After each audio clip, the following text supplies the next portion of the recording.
बिस्मिल्लाहिर्रहमानिर्रहीम। टीएसएस में खुश आमदीद। आज बेटा हम चैप्टर नंबर 7 है उसके क्विज़ेस के ऊपर लेक्चर करेंगे। इससे पहले अगर आपने हमारा क्विक रिव्यू पे चैप्टर नंबर 7 का लेक्चर नहीं देखा तो वो ज़रूर देख लें, क्योंकि वही आपको बताएगा कि एमसीक्यूज़ कहाँ से आते हैं और कैसे आते हैं। देखते बेटा, बगैर वक्त ज़ाय किए हम चलते हैं एमसीक्यूज़ नंबर 1 पे। देखिए क्या कहता है जी बेटा।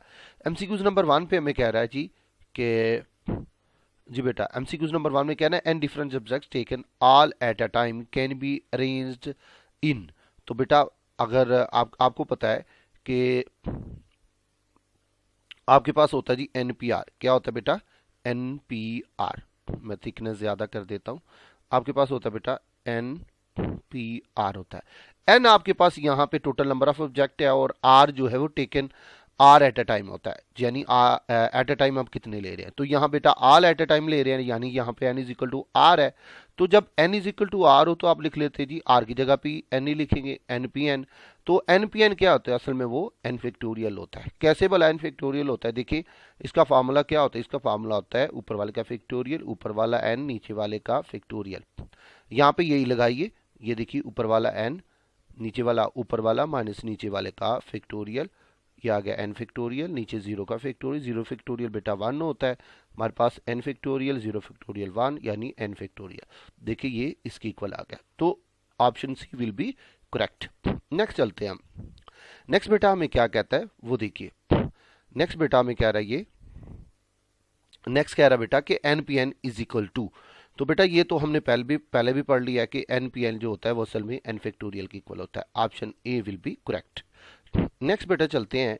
क्या कह रहा है हमें? हमें कह रहा है जी कि for two mutually exclusive events A and B. तो बेटा म्यूचुअली एक्सक्लूसिव इवेंट के लिए ए और बी जो होता है वो डिस्जॉइंट होते हैं, यानी उनका इंटरसेक्शन एम्प्टी होता है। ठीक हो गया। नेक्स्ट चलते हैं बेटा एमसीक्यूज नंबर 4 पे। यहाँ पे देखिए हमें क्या कहता है। ये कहता है 15 1 इज इक्वल टू व्हाट। तो 15 आपको पता है कि एनपीआर किसके इक्वल होता है बेटा? वो होता है ऊपर वाले का फैक्टोरियल एन, नीचे कहता है बेटा एन माइनस आर का फैक्टोरियल होता है। अब देखिए 15 P1 लगाना है आपने। अच्छा क्या करेंगे आप? 15 फैक्टोरियल, नीचे आ गया बेटा 15 माइनस 1 फैक्टोरियल। ये क्या हो गया बेटा? 15 फैक्टोरियल, नीचे 15 माइनस 14 फैक्टोरियल। ये आ गया। इसको एक्सपैंड करें 15 और ये बेटा आ गया 14 फैक्टोरियल, नीचे आ गया बेटा 14 फैक्टोरियल। ये से कैंसिल, हमारे पास 15 आ गया। तो option B will be correct. Next बेटा चलते हैं एमसीक्यूज नंबर 5 पे। यहाँ पे देखिए हमें क्या कहता है। यहाँ पे the value of 5p3 is. तो बेटा 5p3 की वैल्यू क्या होगी? 5p3। देखिए बेटा क्या होगा? ऊपर वाले का फैक्टोरियल, ऊपर वाला माइनस नीचे वाले का फैक्टोरियल। तो बेटा इसको कैसे कर सकते हैं? 5 फैक्टोरियल, नीचे बेटा हमारे पास आ गया 2 फैक्टोरियल। 5 को एक्सपैंड करें 5 4 3 2 फैक्टोरियल, नीचे भी आ गया 2 फैक्टोरियल। ये से गया। तो ये बेटा हमारे पास 3 4 और 5 इनको मल्टीप्लाई करें हमारे पास 60 आता है। तो option D will be correct. Next बेटा चलते हैं एमसीक्यूज नंबर 6 पे। यहाँ पे देखिए हमें क्या कहता है। यहाँ पे बेटा क्या कह रहा है जी? उसी तरह आपने करना है। ऊपर वाले का फैक्टोरियल 6 फैक्टोरियल, ये क्या बेटा 6 माइनस 4 फैक्टोरियल, और ये बेटा आ गया हमारे पास। आप इसको करें तो आ जाएगा 6 फैक्टोरियल, ये आ गया बेटा 2 फैक्टोरियल, ये आ गया बेटा 6 5 4 3 2 फैक्टोरियल, नीचे बेटा हमारे पास 2 फैक्टोरियल। ये से कैंसिल हो गया। जब इस सारे को मल्टीप्लाई करेंगे 360 बेटा आपके पास आंसर आएगा। Option B will be correct. Next बेटा चलते हैं एमसीक्यूज नंबर 7 पे। यहाँ पे बेटा हमें क्या कहता है? कहते हैं independent events are connected by the word. तो बेटा इंडिपेंडेंट जो इवेंट होते हैं वो किस वर्ड के साथ बेटा कनेक्ट होते हैं? तो वो बेटा एंड के साथ कनेक्ट होते हैं। किसके साथ बेटा होते हैं जी? एंड के साथ। ये मैं आपको दोबारा बता दूं कि जो यहाँ पे हमारे पास है जी कि इंडिपेंडेंट जो इवेंट्स होते हैं, इंडिपेंडेंट इवेंट्स जो होते हैं वो किससे बेटा कनेक्ट होते हैं? इंडिपेंडेंट इवेंट्स उसको असल में उसके अंदर इंटरसेक्शन आता है पी ए इंटरसेक्शन बी। ये बेटा इस तरह ए यूनिट बी को आप लिखते हैं जी, यहाँ पे बेटा आप लिखते हैं एंड। ठीक हो गया। और यहाँ पे बेटा आप लिखते हैं जी ए आर बी। सही है। तो आप कह सकते हैं कि इंडिपेंडेंट जो है कनेक्ट होता है एंड वर्ड के साथ, और जो म्यूचुअली एक्सक्लूसिव इवेंट्स होते हैं वो कनेक्ट होते हैं बेटा आर के साथ। तो option A will be correct. Next बेटा चलते हैं हम एमसीक्यूज नंबर 8 पे। यहाँ पे देखिए हमें क्या कहता है जी, देखिए बेटा क्या कह रहा है जी यहाँ पे, if A and B are two independent variable then A intersection B, तो बेटा ये इसकी इक्वल होता है, option A will be correct, ये बेटा हमारे पास होगा। नेक्स्ट बेटा हम चलते हैं जी एमसीक्यूज नंबर 9 पे। यहाँ पे क्या कह रहा है, 10p2 यानी 10 है परमुटेशन 2 है, ये क्या हो जाएगा 10 फैक्टोरियल, नीचे आएगा 10 माइनस 2 यानी 8 फैक्टोरियल, ये आ जाएगा बेटा। इसको ज़रा एक्सपैंड करिए, 10 9 8 फैक्टोरियल, नीचे भी आ गया 8 फैक्टोरियल, ये गया, ये आ जाएगा बेटा 90, यानी option C will be correct. Next बेटा चलते हैं एमसीक्यूज नंबर 10 पे। एमसीक्यूज नंबर 10 में देखिए हमें क्या कहता है जी, आपको पता होना चाहिए कि जब भी एन सी एन आ जाए या एन सी 0 आ जाए, उसका आंसर हमेशा 1 के इक्वल होता है। आपको ये भी पता होना चाहिए कि कम्बिनेशन को ऐसे भी लिखे, एन सी एन को ऐसे भी लिख लेते हैं एन एन, इसको ऐसे भी लिख लेते हैं एन 0, तो ये 1 के इक्वल होते हैं हमेशा, ये याद रखिएगा। तो इसका आंसर बेटा हमेशा 1 आएगा। नेक्स्ट बेटा चलते हैं जी एमसीक्यूज नंबर 11 पे, इसको देखते हैं जी क्या कहता है। इस पे बेटा ये क्या जी 6p3 है, तो 6p3 पे क्या करेंगे, ऊपर वाले के फैक्टोरियल, ऊपर वाला माइनस नीचे वाला यानी 3 फैक्टोरियल, एक्सपैंड करें तो 6 5 4 3, नीचे भी बेटा हमारे पास आ गया जी 3, अब बेटा इधर लगाइए 3, ये से कैंसिल, 5 4 6 को मल्टीप्लाई करें 120 आता है, यानी option D will be correct. Next बेटा चलते हैं एमसीक्यूज नंबर 12 पे। यहाँ पे आप देखिए क्या कहता है, यहाँ पे बेटा में कह रहा है एन अरेंजमेंट मैटर्स इन, तो बेटा परमुटेशन में मैटर करती है, कॉम्बिनेशन में मैटर नहीं करती। नेक्स्ट बेटा चलते हैं एमसीक्यूज नंबर 13 पे। यहाँ पे देखिए हमें क्या कहता है, ये कहता है n C r multiply r factorial is equal to, बेटा ये is equal to n P r होता है। नेक्स्ट बेटा चलते हैं एमसीक्यूज नंबर 14 पे। यहाँ पे देखिए हमें क्या कहता है, ये कहता है जी कि ये जो एन एन सी आर ये किसके इक्वल होता है, याद रखिए कि n C r is equal to होता है एन और एन माइनस आर, ठीक हो गया। तो ये कौन सी ऑप्शन है, option B will be correct. Next बेटा चलते हैं एमसीक्यूज नंबर 15 पे। ये क्या कहता है, एन पी आर किसके इक्वल होता है, तो बेटा एन पी आर यहाँ पे याद रखिए, आपको पता है एन पी आर का फार्मूला बेटा वो होता है बेटा एन फैक्टोरियल और एन माइनस आर फैक्टोरियल, एक तो ये है, ठीक हो गया। एक यहाँ से ये भी रिजल्ट निकाला जा सकता है, देखें अगर इसको ये देखें एन पी आर, एक तो ये होगा, एक ये भी होता है कि n C r multiply r factorial, ये भी एन पी आर के इक्वल होता है, ठीक है। तो एक तो ये रिजल्ट आ गया, यानी यहाँ पे ऑप्शन सी और डी दोनों ठीक है, ठीक है। नेक्स्ट बेटा चलते हैं एमसीक्यूज नंबर 16 पे। यहाँ पे देखिए हमें क्या कहता है, if A and B two are disjoint events हैं, ठीक हो गया, तो उसका ए यूनियन बी हमारे पास बेटा क्या होगा, तो बेटा option A will be correct.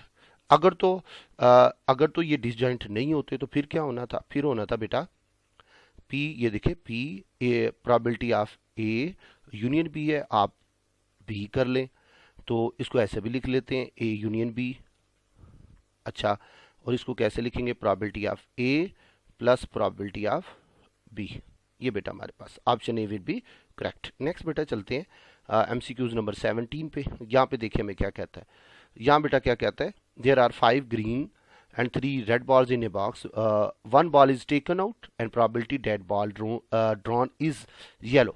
वो कह रहा है कि एक बॉक्स है जिसके अंदर क्या पड़े हुए हैं जी, सैंपल स्पेस बना लें, क्या पड़ा है जी 5 ग्रीन बॉल्स हैं और 3 आपके पास रेड बॉल्स हैं, ठीक हो गया। यानी टोटल जो आपके पास नंबर ऑफ सैंपल स्पेस हैं वो बेटा हो गए 5 + 3, यानी हमारे पास हो गए जी 8।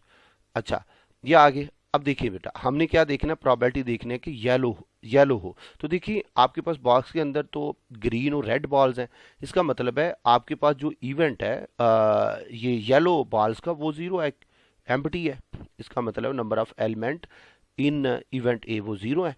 तो इसका मतलब क्या हुआ, इसका मतलब है ये जो प्रोबेबिलिटी ऑफ ए है तो वो किसके इक्वल होगी, ये आपको फार्मूला आता है number of element in event A number of element in sample space, ये किसके इक्वल होगा बेटा जी, बेटा ये किसके इक्वल होगा, number of element in event A यानी 0, नीचे बेटा हमारे पास होगा 8, आंसर विल बी 0, तो बेटा option D will be correct. Next बेटा चलते हैं एमसीक्यूज नंबर 18 पे। यहाँ पे देखिए हमें क्या कहता है, ये देखना है जी बेटा factorial form of this is, तो बेटा ये क्या है जी, n है, n-1 है, n बेटा -2 है, ठीक हो गया। ऐसे ही चले तो n minus R plus one आ रहा है। तो ये बेटा हमारे पास कह रहा है कि इसको फैक्टोरियल नोटेशन में लिखें। तो बेटा इससे आगे क्या होगा, देखिए इसमें से वन माइनस किया ये आ गया, इसमें से वन माइनस किया माइनस टू आ गया। देखिए नेक्स्ट टर्म जैसे जैसे -1 पुट कर रहे हैं तो नेक्स्ट टर्म आ रही है। तो इससे नेक्स्ट क्या होगी, वन माइनस करेंगे तो इससे नेक्स्ट टर्म क्या होगी, n-1 n-2 आएगी बेटा। ये क्या होगा, n-r प्लस वन और आएगा n-r ये फैक्टोरियल। ठीक है, अब n-r से मैं मल्टीप्लाई भी करूंगा, डिवाइड भी करूंगा। ठीक है, ये आ गया। अब इसको जब मैं क्लोज करूंगा तो जो पहला नंबर है उस पर फैक्टोरियल आएगा, यानी n फैक्टोरियल, नीचे आएगा n-r फैक्टोरियल। ये बेटा तो n और n-r फैक्टोरियल, यानी option C will be correct. Next बेटा चलते हैं एमसीक्यूज नंबर 19 पे। यहाँ पे देखिए हमें क्या कहता है, यहाँ पे कहता है सैम्पल स्पेस में हमारे पास 4 एलिमेंट है, इवेंट ये है, तो प्रोबेबिलिटी ऑफ ए क्या होगा। देखिए सैम्पल स्पेस हमारे पास 1 2 3 4 एलिमेंट है, यानी number of element in sample space हमारे पास 4 है, और number of element in event A बेटा हमारे पास 2 है। तो प्रोबेबिलिटी ऑफ ए क्या होगी, वो बेटा आपको पता है number of element in event A, number of element in sample space S, वो क्या होगा 2/4, और ये आ जाएगा बेटा 1/2, यानी 1/2, यानी option D will be correct. Next बेटा चलते हैं एमसीक्यूज नंबर 20 पे। यहाँ पे देखा बेटा हमारे पास क्या आता है, in how many ways can 6 keys be arranged in a ring, in a key ring. तो बेटा कोई नेकलेस आ जाए या की रिंग आ जाए, कोई नेकलेस आ जाए, क्या जाए बेटा, यहाँ तो आपके पास आ रहा है जी नेकलेस, अच्छा यहाँ आ रही है कोई की रिंग, यानी जिसको आप छल्ला कहते हैं पंजाबी में। अच्छा वो अगर आपके पास आता है तो उसकी नंबर ऑफ अरेंजमेंट क्या होंगी, नंबर ऑफ अरेंजमेंट फाइंड करने का फार्मूला क्या होगा, उसका अरेंजमेंट फाइंड करने का फार्मूला क्या होगा, n-1 फैक्टोरियल ओवर 2, ये बेटा होगा। अब देखिए यहाँ पे हमारे पास की 6 है, तो 6 - 1 फैक्टोरियल लगाएं, नीचे बेटा 2 लगाएं, यानी हमारे पास आ गया 5 फैक्टोरियल ओवर बेटा हमारे पास 2 आ गया। ठीक है, अब बेटा 5 फैक्टोरियल क्या हो गया, 5 4 3 2 3 2, 1 भी बेशक लिख ले, 1 का फायदा नहीं है, ये से बेटा कट जाएगा, और ये बेटा हमारे पास 60 आ जाएगा, यानी option A will be correct. Next बेटा चलते हैं एमसीक्यूज नंबर 21 पे। यहाँ पे देखिए हमें क्या कहता है, यहाँ पे देखिए 0 का फैक्टोरियल इज इक्वल टू बेटा 1 होता है, ये हमेशा याद रखिए। ये हम प्रूव भी कर सकते हैं, हमें पता है कि n is equal to n-1 factorial होता है। n फैक्टोरियल किसके इक्वल होता है बेटा, इसके। आप पुट कर सकते हैं कि n इज इक्वल टू 1, तो जहां जहां n ने 1 लगा दी, 1 फैक्टोरियल, ये भी 1 1 - 1, ये आ गया फैक्टोरियल, ये आ गया बेटा 0 का फैक्टोरियल, ये 1 का फैक्टोरियल 1, यानी 0 का फैक्टोरियल हमारे पास 1 आ जाएगा। नेक्स्ट बेटा चलते हैं एमसीक्यूज नंबर 22 पे। ये बेटा देखिए हमें क्या कहता है, ये कहता है dice rolled then number of sample space कितने होंगे। तो बेटा जब डाई, डाई का मतलब है जो लूडो का दाना है, जब उसको आप फेंकते हैं तो उसके सैंपल स्पेस में क्या आ सकता है, यहाँ तो आपको पता है लूडो में 1 से लेकर 6 तक डॉट्स लगे होते हैं, यहाँ तो 1 आ सकता है, या 2 या 3 या 4 या 5 या 6 आ सकता है।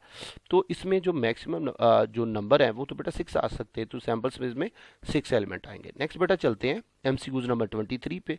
यहाँ पे देखिए हमें क्या कहता है, ये बेटा याद रखिए NC0 जो है ये किसके इक्वल होगा, ये मैंने पहले बताया कि NC0 या NCN और ये बेटा 1 0। देखिए 1 0 जो है इसका आंसर क्या होगा, देखिए 1 फैक्टोरियल, ये 1 फैक्टोरियल, वैसे भी हमें पता है कि कोई भी नंबर है उसका नीचे 0 तो यही होता है, 1C0 का भी यही होना है। ठीक है, वैसे आप भी देख भी लें इसको, तो ये 0 का फैक्टोरियल है, ये आएगा 1 फैक्टोरियल, 1 नहीं आता, ये भी 1 फैक्टोरियल 1 आएगा, 0 फैक्टोरियल 1 1 ओवर 1, आंसर इज 1। ठीक हो गया। ये देखिए मैंने क्या किया, यहाँ पे NCR का फार्मूला लगाया, NCR का वो क्या होता है, n फैक्टोरियल n-r और r फैक्टोरियल। देखिए ये परमुटेशन से मिलता जुलता है, परमुटेशन में क्या था, n फैक्टोरियल n-r फैक्टोरियल। ठीक हो गया, परमुटेशन में ये था फार्मूला, और कॉम्बिनेशन में बेटा हमारे पास ये आ गया, यानी इस बात की एडिशन होगी, बाकी वही चीजें हैं। तो बेटा ये तीनों का आंसर बिल्कुल सेम है, तो इसका मतलब है option C will be correct, यानी option A, both A and B. Next बेटा चलते हैं एमसीक्यूज नंबर 25 पे। यहाँ पे देखा क्या फरमा रहा है, यहाँ पे कह रहा है जी सैंपल स्पेस में 20 आपके पास एलिमेंट्स है, और इवेंट बी में बेटा 2 है, तो प्रोबेबिलिटी क्या होगी, आपको पता है प्रोबेबिलिटी ऑफ इवेंट बी क्या होती है जी, फार्मूला है number of elements in event B and number of element in sample space S. तो क्या आएगा जी, ये ऊपर आएगा 2, नीचे आएगा 20, आप कट करें तो 1/10, यानी option B will be correct. Next बेटा चलते हैं एमसीक्यू नंबर 25 पे। यहाँ पे देखिए क्या कह रहा है हमें, यहाँ पे देखिए क्या कह रहा है, यहाँ पे कह रहा है what is the probability of a slip of number divisible by 4 are picked from the slips bearing the numbers 1 2 3 4 10। ये बेटा हमने यहाँ पे देख, तो देखिए बेटा यहाँ पे सैंपल स्पेस में कितने एलिमेंट्स हमारे पास, वो हैं जी 1 है, 2 है, 3 है, अप टू सो ऑन बेटा हमारे पास 10 है। ठीक हो गया। अच्छा अब ये आ गया, अब इसका मतलब है नंबर ऑफ सैंपल स्पेस में हमारे पास 10 आ गए। अच्छा ये इवेंट में कितने, वो कह रहा है कि वो प्रोबेबिलिटी निकालनी है उन नंबर्स की जो डिविजिबल 4 है। तो इनमें बेटा जो डिवाइड हो रहे हैं 4 पे वो कौन से हैं, या तो वो 4 एग्जैक्टली डिवाइड होता है या बेटा 8 होता है, इसके अलावा तो कोई नहीं होता। इसका मतलब है number of element in event A बेटा हमारे पास 2 आ गया। इसका मतलब प्रोबेबिलिटी ऑफ जो ए है वो क्या होगी जी इवेंट ए में और ये एस में, ये बेटा हमारे पास आ गई 2/10, ये सही है, ये आ गया 1/5, यानी हमारे पास option A will be correct. Next बेटा चलते हैं एमसीक्यू नंबर 6 पे। ये देखिए बेटा क्या कह रहा है, तो इस तरह की चीज़ें पहले भी कर चुके हैं, आपको पता है कि NPR का फार्मूला क्या होता है, n factorial over n - r। ठीक हो गया, लेकिन याद रखिए NCR का थोड़ा सा डिफरेंट होता है। ठीक है, ये बोलना नहीं है, थोड़ा सा फर्क है बस। यहाँ फैक्टोरियल आ गया, यहाँ पे r फैक्टोरियल आ गया। ये अब क्या करेंगे, यहाँ पे n की जगह बेटा 6 लगाएं, r की जगह 2 लगाएं, तो क्या आएगा बेटा 6 है, C2 है, तो आएगा ऊपर वाले फैक्टोरियल, ऊपर वाला माइनस नीचे वाला ये फैक्टोरियल, नीचे वाला 2 का फैक्टोरियल, तो क्या आएगा बेटा 6 फैक्टोरियल, 6 - 2 यानी 4 फैक्टोरियल, ये आएगा बेटा 2 फैक्टोरियल। 6 को बेटा एक्सपैंड करें 4 आ जाएगा, ये आ गया 4 फैक्टोरियल, ये बेटा हमारे पास आ गया 2 फैक्टोरियल। ठीक हो गया, अब 4 से कैंसिल, ये आ जाएगा बेटा 6 और ये बेटा 5, नीचे 2 फैक्टोरियल 2.1, ये आ गया बेटा 2 3s आर, ये आ गया बेटा 15। आंसर बेटा D will be correct. Next बेटा चलते हैं एमसीक्यूज नंबर 27 पे। यहाँ पे देखिए हमें क्या कहता है जी बेटा, यहाँ पे बेटा हमें कहता है the number of 3 digits number formed by using each of the digits 2 3 5 7 8 only once then. तो बेटा क्या होगा, बेटा ये नंबर ऑफ डिजिट्स हैं total, 3 at a time use करने का कह रहा है, कितने नंबर ऑफ डिजिट्स बनाए जा सकते हैं। देखिए टोटल नंबर ऑफ डिजिट्स कितने, 1 2 3 4 5, यानी आपके पास n5 है। और to be taken at a time कितने बेटा, यानी r किसके इक्वल है बेटा 3, तो आपके पास फार्मूला है परमुटेशन का NPR। सही हो गया। अच्छा वो कह रहा है ओनली वंस लेना, यानी कोई नंबर रिपीट नहीं करना, रिपीट नहीं करना से इसका मतलब है ये परमुटेशन है, कॉम्बिनेशन तो नहीं है। सही है जी। अब देखिए बेटा NPR है, तो आप क्या करेंगे, यहाँ पे आप लगाइए 5p3। अच्छा अब ये क्या होएगा 5 फैक्टोरियल, नीचे आएगा 5 - 3 फैक्टोरियल।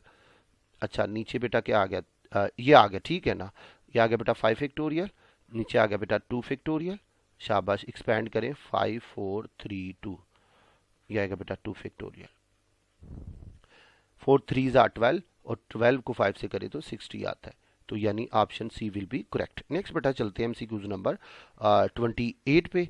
यहाँ पे देखिए हमें क्या कहता है जी बेटा, ये बेटा हमें क्या कह रहा है जी, NCR plus NCR-1 is equal to what, ये बेटा किसके इक्वल होता है, तो बेटा ये ऑप्शन कौन सी करेक्ट होगी, ये बेटा option B will be correct, ये बेटा हमारे पास होगा। ठीक हो गया, ये रिजल्ट भी है, इंपॉर्टेंट रिजल्ट है, इसको प्रूव भी करते हैं हम ग्रुप बुक के अंदर। नेक्स्ट बेटा चलते हैं, ये बहुत ही इंपॉर्टेंट, वेरी वेरी इंपॉर्टेंट, इसको ज़रा देखना है। याद रखिएगा बेटा प्रोबेबिलिटी जो है उसका सबसे छोटा आंसर जो आ सकता है वो 0 आ सकता है, और जो सबसे बड़ा आंसर आ सकता है वो 1 आ सकता है। ठीक हो गया, तो अगर किसी की 1 प्रोबेबिलिटी है इसका मतलब है उसके 100% चांस है अकरेंस के, अगर 0 है तो इसका मतलब है 0%। ठीक हो गया, तो 0 से 1 के दरम्यान लाई करती है। ठीक है, और इसी चीज़ को ऐसे भी लिख सकते हैं हम, P बिलोंग टू, इसको इंटरवल शेप पे 0 1 ऐसे भी लिख सकते हैं। ठीक हो गया कि प्रोबेबिलिटी इसके दरम्यान लाई करती है। अगर बेटा आप चाहते हैं कि मजीद हमारे लेक्चर्स लें, सुने, तो फिर बेटा प्ले स्टोर पे जाइए, TSSP के या द स्टडीज पार्ट के नाम पे ऐप को इंस्टॉल कीजिए, बनी हमारे ग्रुप का हिस्सा। इसके साथ ही सर कबीर को इजाज़त दीजिए, दुआ में याद रखिए, अल्लाह हाफिज़।